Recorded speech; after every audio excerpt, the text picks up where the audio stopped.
ആ കുഞ്ഞിനെ കൊണ്ടുപോകുന്നത് നിങ്ങൾ നല്ലതുപോലെ കണ്ണ് തുറന്ന് കാണും. ഇത് ഞാൻ പറയാനായിട്ടും ഈ ഒരു വീഡിയോ ഞാൻ തപ്പിയെടുത്ത് കൊണ്ടുവന്ന് ഇവിടെ അപ്ലോഡ് ചെയ്യുന്നതിൻ്റെ കാര്യം, ഇന്ന് സോഷ്യൽ മീഡിയയിൽ ഏറ്റവും കൂടുതൽ സൈബർ ബുള്ളിങ് നേരിട്ടുകൊണ്ടിരിക്കുകയാണ് ആ കുട്ടി. തൻ്റെ ജീവിതത്തിൽ താൻ അനുഭവിച്ച ദുരനുഭവങ്ങൾ പറഞ്ഞതിൻ്റെ പേരിൽ ഇപ്പം എന്തുകൊണ്ട് പറഞ്ഞു എന്ന് എല്ലാവരും ചോദിക്കുന്നുണ്ട്. പറയേണ്ട സാഹചര്യം വന്നിട്ടായിരിക്കാം ആ കുട്ടി പറഞ്ഞത്. ആ കുട്ടി ഇട്ട വീഡിയോയുടെ ലാസ്റ്റ് നിങ്ങളെടുത്ത് കാണണം. അതിൻ്റെ കൂട്ടുകാരുടെ അമ്മമാർ ഈ കുട്ടിയോട് കൂടുന്നതിന് ഇഷ്ടക്കേട് കാണിച്ചു. അപ്പോൾ ആകെയുള്ളത് അതിന് ഈ 3 കൂട്ടുകാരാണ്, കൊല്ലത്തുള്ള 3 കൂട്ടുകാരാണെന്ന് ഇതെടുത്ത് പറയുന്നുണ്ട്. അവർ കൂടി തനിക്ക് നഷ്ടപ്പെടുന്നു എന്ന് തോന്നൽ കൊണ്ടാവാം ഇപ്പം ഇങ്ങനൊരു തുറന്നു പറച്ചിലുണ്ടായത്. അത് മാത്രമല്ല, തൻ്റെ മൂന്നാനമ്മയെന്ന് അവകാശപ്പെടുന്ന അമ്മയുടെ സബ്സ്ക്രിപ്ഷൻ ഈ കൊച്ചിനെ വല്ലാതെ അലട്ടിയിട്ടുണ്ട്. നിങ്ങൾ കണ്ടോ? ഈ സംഭവം ഇപ്പോഴല്ല, അന്ന് നടന്നപ്പോഴും ഞാനൊക്കെ ഇങ്ങനെ ടി വിയിൽ കണ്ടിട്ടാണ് ഈ ന്യൂസ് കണ്ടുകൊണ്ടിരുന്നത്. അന്ന് മൊത്തം ഈ ന്യൂസായിരുന്നു കണ്ടുകൊണ്ടിരുന്നത്. അന്ന് ഏറ്റവും അധികം വേദനിപ്പിച്ചത് ഈ കൊച്ചിൻ്റെ ഒരു അവസ്ഥയായിരുന്നു. മറ്റൊന്നുമല്ല, നമ്മുടെ മനസ്സ് തളർത്തി കളഞ്ഞു എന്ന് പറഞ്ഞത് അച്ഛനില്ല അമ്മയില്ല, അങ്ങനെ ഒരു അവസ്ഥ. ഇനി എത്രയൊക്കെയെന്ന് പറഞ്ഞാലും രണ്ടാനമ്മ തന്നെയല്ലേ, അല്ലെങ്കിൽ മൂന്നാനമ്മ. അന്ന് നമുക്കറിയത്തില്ല ഇത് മൂന്നാനമ്മ, അന്ന് രണ്ടാനമ്മയെന്നാണ് നമ്മുടെയൊക്കെ വിചാരം. രണ്ടാമത് കെട്ടിയതാണല്ലോ സുധി. അപ്പോൾ എത്രയൊക്കെയെന്ന് പറഞ്ഞാലും ആ കൊച്ചിൻ്റെ ജീവിതം ഇനി എന്താകും എന്നുള്ള ടെൻഷൻ അന്നേ ഉണ്ടായിരുന്നു. പിന്നീട് ഇവരുടെ പല ഇൻ്റർവ്യൂസിനകത്തും ഈ കൊച്ചിൻ്റെയൊക്കെ കാണുമ്പോൾ നമുക്ക് കുഴപ്പമില്ല, അവർ നല്ല രീതിയിൽ പോകുമായിരിക്കും. എങ്കിലും ഈ കൊച്ചിൻ്റെ മൗനം സംശയം ഉണ്ടാക്കുന്നുണ്ടായിരുന്നു. പിന്നീട് ഇവരുടെ റീൽസും ഇവരുടെയൊക്കെ ആ ഒരു പ്രവൃത്തികളും കാര്യങ്ങളൊക്കെ മറ്റൊരു തലത്തിലേക്ക് പോയപ്പോൾ നമ്മൾ ചിന്തിച്ചു, അങ്ങനെ എന്തെങ്കിലും ഉണ്ടെങ്കിൽ ഈ കൊച്ചെന്തുകൊണ്ട് പറയുന്നില്ല, ഈ കൊച്ചൊന്ന് വാ തുറന്നിരുന്നെങ്കിൽ. മാത്രമല്ല, താജ് പത്തനംതിട്ട അയാളുടെയും ഫിറോസിക്കയുടെയും വീഡിയോകളിലൂടെയും ടെസ്റ്റുകളിലൂടെയും പലതും നമുക്ക് മനസ്സിലാക്കാൻ പറ്റി. കാരണം അവരോടൊക്കെ അന്നേ ഈ കൊച്ച് തുറന്ന് പറഞ്ഞിട്ടുണ്ടെന്ന് പറഞ്ഞു പല കാര്യങ്ങളും. അപ്പോഴും നമ്മൾ ചിന്തിക്കുന്നുണ്ട്, ഇതൊക്കെ കാണുമ്പോഴെങ്കിലും ഈ കൊച്ചൊന്ന് മനസ്സ് തുറന്നിരുന്നെങ്കിൽ, മീഡിയയ്ക്ക് മുന്നിലൊന്ന് വന്ന് പറഞ്ഞിരുന്നെങ്കിൽ എന്ന് ആഗ്രഹിച്ചിട്ടുണ്ട്. പക്ഷെ ഇപ്പോൾ ആ കൊച്ച് തുറന്ന് പറഞ്ഞിരിക്കുകയാണ്. ആ കൊച്ച് തുറന്ന് പറഞ്ഞപ്പോൾ ഇപ്പോൾ ആ കൊച്ചാണ് ഇവിടെ കുറ്റക്കാരനായിരിക്കുന്നത്. എല്ലാവരും ആ കൊച്ചിൻ്റെ മണ്ടയ്ക്കോട്ട് കയറുകയാണ്. എന്താണിത്? അതിൻ്റെ ജീവിതത്തിൽ ഉണ്ടായ കാര്യം അത് പറയുന്നുണ്ട്. തെറ്റ് സംഭവിക്കാത്ത മനുഷ്യരാരുണ്ട്? എല്ലാ മനുഷ്യർക്കും തെറ്റുപറ്റും. തെറ്റ് സംഭവിക്കാത്ത ആരെങ്കിലും ഉണ്ടോ? അതിൻ്റെ ജീവിതത്തിലുണ്ടായ കാര്യങ്ങളെല്ലാം അത് ഒരു 20% പറഞ്ഞുള്ളെങ്കിലും അതിൻ്റെ ആ കൊച്ചിൻ്റെ ലൈഫിലുണ്ടായ ബാഡായിട്ടുള്ള കാര്യങ്ങൾ അത് എടുത്ത് പറയുന്നുണ്ട്. അതെവിടെയും മറച്ചു വെച്ചില്ല. ആ കൊച്ച് പുണ്യാളനാന്ന് എവിടെയും പറഞ്ഞില്ല. ഇത്രയും കാര്യങ്ങൾ സംഭവിച്ചതും ഒക്കെ പറഞ്ഞ് ഈ കൊച്ച് കുറച്ച് വിഷമങ്ങൾ പറയാതെ പല വിഷമങ്ങളും നമ്മൾ മനസ്സിലാക്കി എടുത്തിട്ടുണ്ട്. എന്നിട്ട് ആ കൊച്ചിനെ ഇത്രയും നാളും നോക്കിയില്ലേ, പിന്നെ കുറച്ച് പൈസ അയച്ചു കൊടുത്ത ട്രാൻസാക്ഷൻ ലിസ്റ്റ് ഇങ്ങോട്ട് കാണിച്ചിട്ട് ഇത്രയ്ക്കൊക്കെ പൈസ അയച്ചു തന്നില്ലേ എന്നൊക്കെ ചോദിക്കുന്നു. സത്യം ഞാൻ പറയട്ടെ, ആ ഒരു ട്രാൻസാക്ഷൻ ലിസ്റ്റ് ഞാനിവിടെ കൊടുക്കാം. മാർച്ചിൽ ഒരുപാട് തവണ ഇവർ പൈസ അയച്ചു കൊടുത്തിട്ടുണ്ട്. 200, 300, 500 ആണെങ്കിലും മാർച്ച് തന്നെയാണ് പല അവസരങ്ങളിലായിട്ട് ഈ 200, 300, 500 വെച്ച് ഇവർ അയച്ചു കൊടുത്തിട്ടുള്ളത്. നിങ്ങൾ തന്നെ മനസ്സിരുത്തി പറയൂ, നിങ്ങളുടെ മകൻ ഈ വീഡിയോ കാണുന്നത് ഒരു അമ്മയോ ഒരു അച്ഛനോ ആണെങ്കിൽ നിങ്ങളുടെ മക്കൾക്ക് ഇങ്ങനെ നിങ്ങൾ ഒന്നിത്തിരാടെ ഇതുപോലെ പൈസ നിങ്ങൾ ഇട്ട് കൊടുക്കുമോ? ഇന്ന് ഇട്ട് കൊടുത്ത് 2 ദിവസം കഴിഞ്ഞ് ഉടനെ ഇട്ട് കൊടുക്കും. പിന്നെ അങ്ങനെ 2 ദിവസം ആ ഒരു ഗ്യാപ്പിൽ ആ ഒരു മാർച്ച് മാസം ഒരുപാട് പൈസ അയച്ചു കൊടുത്തിട്ടുണ്ട്. നിങ്ങൾ കൊടുക്കുമോ? ഞാനൊരു അമ്മയായതുകൊണ്ട് ഞാൻ പറയാം, കണക്കില്ലാതെ ഞാൻ എൻ്റെ മക്കൾക്ക് പൈസ കൊടുക്കത്തില്ല. ഒരു 100 രൂപ കാശ് കൊടുത്താൽ പോലും ഞാൻ അതിൻ്റെ കണക്ക് ചോദിക്കും. അതെന്ത് ചെയ്തു, ഏത് ചെയ്തു എന്ന് ചോദിക്കും.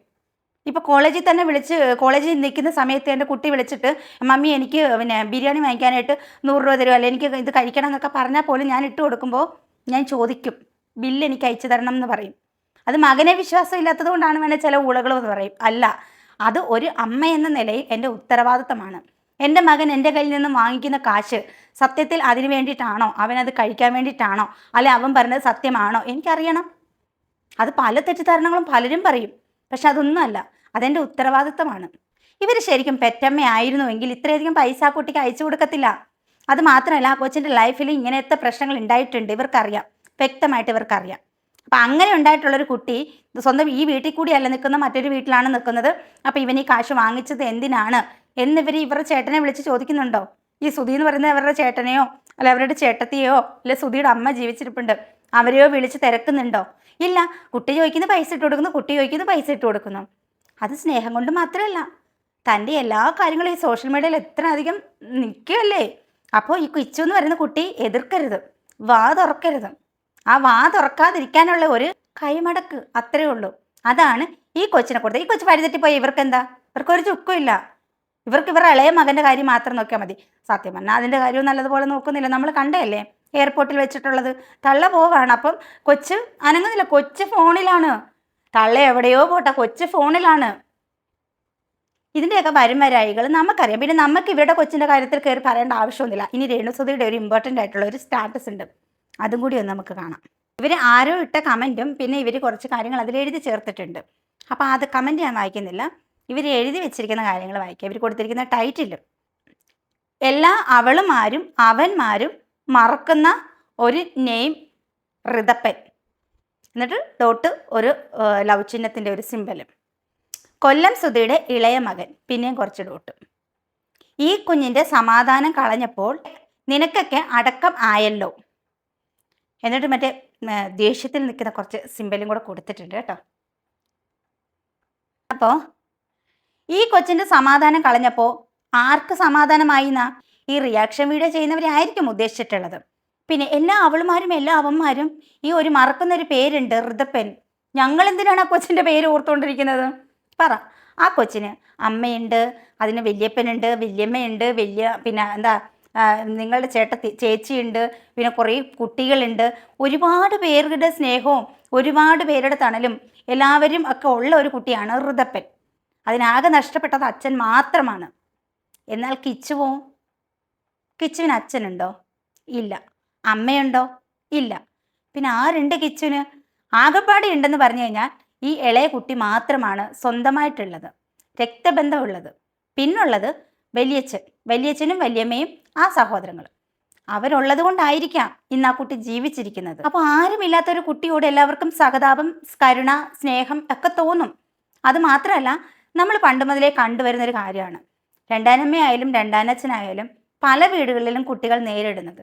എന്നാൽ എല്ലായിടത്തും ഇല്ല കേട്ടോ. സ്വന്തം മക്കളെ സ്നേഹിക്കുന്ന പോലെ വരുന്ന അച്ഛനും അമ്മയും ഒക്കെ ഉണ്ട്. പക്ഷെ ഇവിടെ മറിച്ചാണ് സംഭവിച്ചത്. അത് ആ കുട്ടി തുറന്നു പറഞ്ഞു. പലതും പറയാതെ ആ കൊച്ച് ഇത്രയും നാളുമൊക്കെ ജീവിച്ചില്ലേ, അതനുഭവിച്ച വിഷമങ്ങളും ബുദ്ധിമുട്ടുകളും അത് കുറച്ചേ പറഞ്ഞുള്ളൂ. അപ്പം ഈ ജനങ്ങൾ ഒരു 80% ആളുകളോളം അതിനെ ചേർത്ത് നിർത്തി. ഇത്രയധികം സൈബർ അറ്റാക്ക് നടത്തുന്നതും ആരുടെ ആളാണെന്ന് നമുക്കറിയാം. ഈ ജാസി ആരുടെ ആളാ? ഈ ശ്രീലക്ഷ്മി ആരുടെ ആളാ? പിന്നെ ആരും ആയിക്കോട്ടെ, ഇനി ആരൊക്കെ എന്തൊക്കെ ചെയ്തെന്ന് പറഞ്ഞാലും ദൈവം അതിൻ്റെ കൂടെ ഉണ്ടാവും.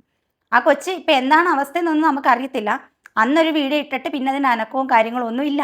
കാരണം കൊച്ച് വല്ലാതെ ബുദ്ധിമുട്ടുന്നുണ്ടാവും. നാറി എന്ന് പറഞ്ഞാൽ അങ്ങേയറ്റോ കൊച്ച് നാറി, എല്ലാവരും ഇവിടെ നാറ്റിച്ച്. കാരണം നക്കാപ്പിച്ച് അയച്ചു കൊടുത്തതിൻ്റെ കണക്ക് വരെ പബ്ലിഷ് ചെയ്തല്ലോ. അത് മാത്രമല്ല, ഇത്രയധികം അമ്മ എല്ലാഞ്ഞിട്ടും നോക്കിയിട്ട് നന്ദികേട് കാണിച്ചു എന്നുള്ള പേരുദോഷവും ഒരുപാട്. ഇപ്പം എന്തുകൊണ്ട് തുറന്നു പറഞ്ഞു? അങ്ങനെ ഒത്തിരിയൊക്കെ വെച്ച് അനുഭവിച്ചു. ഇങ്ങനെയൊക്കെ പറയുന്നവർ സുധി മരിച്ച രംഗങ്ങൾ, സുധി മരിച്ചതിൻ്റെ അന്നുള്ള ആ രംഗങ്ങൾ യൂട്യൂബിൽ ഇപ്പോഴും കിടപ്പുണ്ട്. ഒന്നെടുത്ത് നോക്കുക, അപ്പം മനസ്സിലാകും എത്രത്തോളം ആരും ഇല്ലാതാവുന്നതിൻ്റെ വേദന എത്രത്തോളം ഉണ്ടെന്ന്. ആ കുട്ടി ഇന്ന് അത് അനുഭവിക്കുന്നുണ്ട്. സത്യം പറഞ്ഞാൽ കുറച്ചെങ്കിലും മനസ്സലിവ് കാണിക്കുക. സ്വന്തം വീട്ടിലൊരു കുട്ടിക്ക് ഉണ്ടായ ഒരു അവസ്ഥ സ്വന്തം വീട്ടിലെ കുട്ടിയായിട്ടൊന്ന് കണ്ടു നോക്ക്. നീക്ക് ആര് വേണമെങ്കിലും സപ്പോർട്ട് ചെയ്തു, ഇവിടെ ഒരു വിഷയവുമില്ല. വളരെ കഷ്ടമാണ്, വളരെ കഷ്ടമാണ്. അപ്പോൾ എന്തായാലും ഈ ഒരു വീഡിയോ കണ്ടിട്ട് നിങ്ങളുടെ അഭിപ്രായം കമൻ്റായിട്ട് പറയുക. അതുപോലെ തന്നെ ലൈക്ക് ചെയ്ത് ഹൈപ്പ് ചെയ്തും സപ്പോർട്ട് ചെയ്യുക. മറ്റൊരു വീഡിയോ ആയിട്ട് വീണ്ടും കാണാം. ടാറ്റാ.